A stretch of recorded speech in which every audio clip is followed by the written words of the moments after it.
And hello there, I hope you're all doing well. I'd like to share with you today a flashlight from Lights and Gear, which is a little different from the standard handheld type that we are used to demonstrating. This is the Lumintop PS03, which I'm finally getting around to telling you about.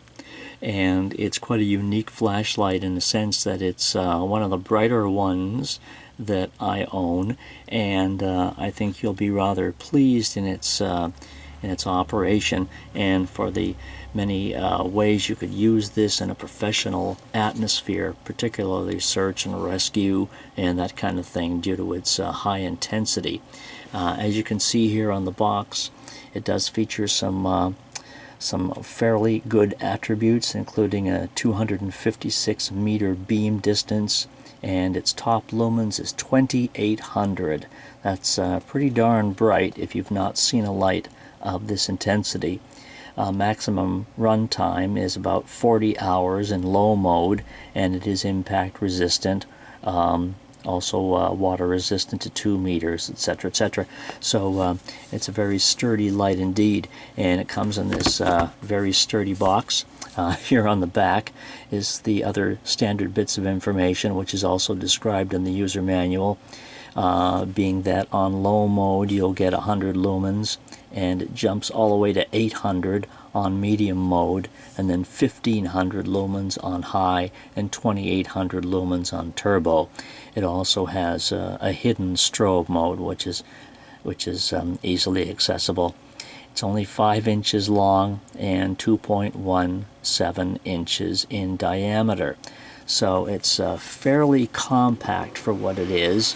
And inside the box, as well as the light, of course, you get the user manual and some other warranty and other user information in here. Plus there's also some promotional information. There's a spare O-ring. It's a pretty big O-ring, isn't it?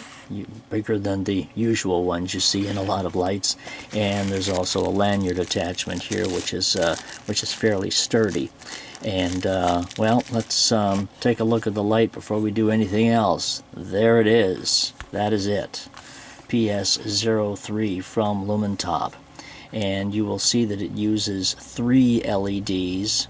And well, in this case, 3 LEDs are brighter than 1. And these are XM-L2 U2 LEDs.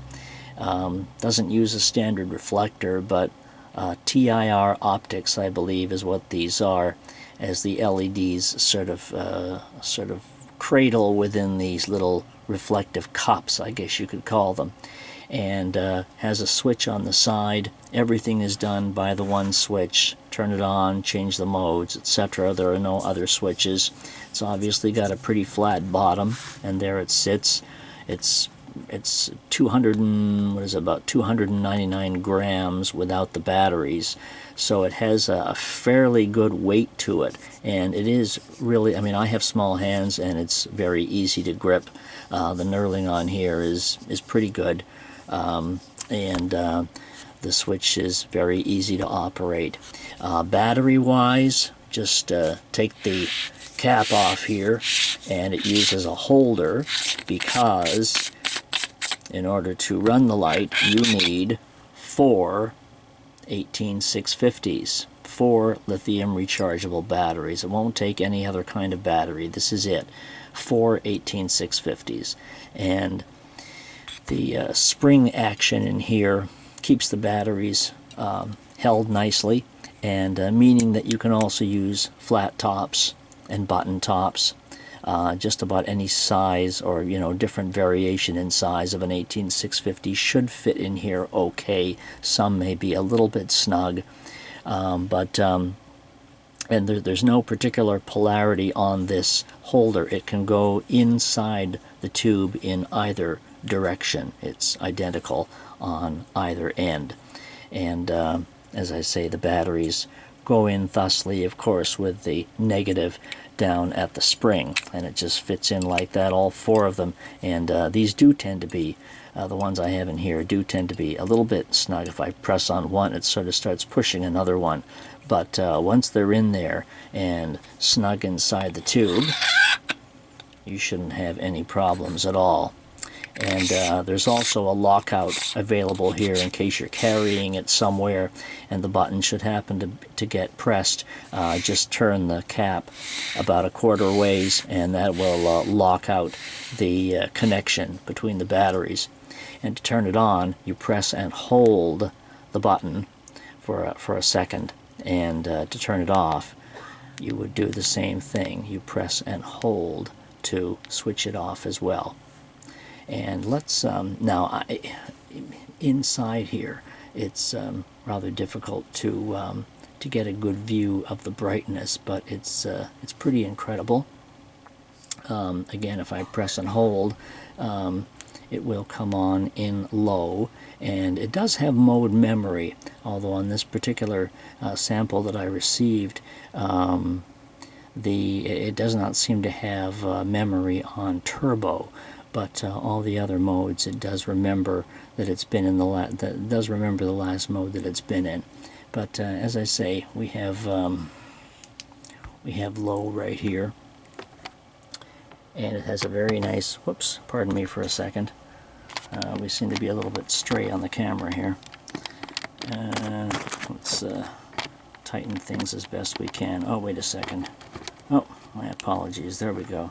Okay. So the beam here is very nice, and it is very wide. It does have a very wide spill and a very tight spot within the center as well. And so it does have a nice balance, if you will. So anyway, this is low, and if I click it, we'll get to medium, and then, pardon me, another press here will be high, and a final press will be turbo. And as I say, it's very hard to get the it's very hard to see, you know, the brightness and get the actual scope of the brightness within the tight confines of this room. But it is quite amazing. And if you visit my website at lightsandgear.com, you will see the outdoor shots of just how impressive it does get. And the distance it can go on trees and so forth, and you know, anything you pointed at outside. It's quite amazing, and the brightness even indoors is fairly impressive. So here you have turbo, and if I press it again, it just goes right back down to low. And of course, the camera always tries to compensate for the brightnesses. And to get strobe, you just press and hold. Oops, wait a minute, what happened there? Okay. To get strobe, you press and hold, and there it seems to be turning off. Okay, wait a moment. Oh, I know, it's a double press. That's it. My bad. Okay, a double press within any mode, and you get strobe. Okay, I'm sorry. There I was pressing and holding, of which of course it turns off. But the strobe is a double press. And that's the basic operation of the light. As you can see, low, medium, high, turbo, and the strobe mode.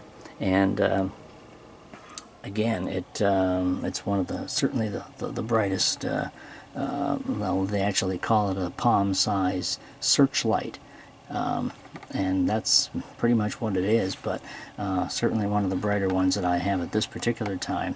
And again, if you visit lightsandgear.com, you'll see additional information on this light, plus the other pictures and batteries, chargers, and all that good stuff, plus a lot of other flashlights to review as well. But the PS03 from Lumintop is quite impressive, and if you want to click on the link below, you can also make a purchase if you would like to. The fine folks at Lumintop provided me with this light to tell you about, and I would certainly recommend the Lumintop PS03 for many and very different types of searchlight and flashlight operations. Anyway, I hope you've enjoyed the video. Like it, share it, and we will see you next time.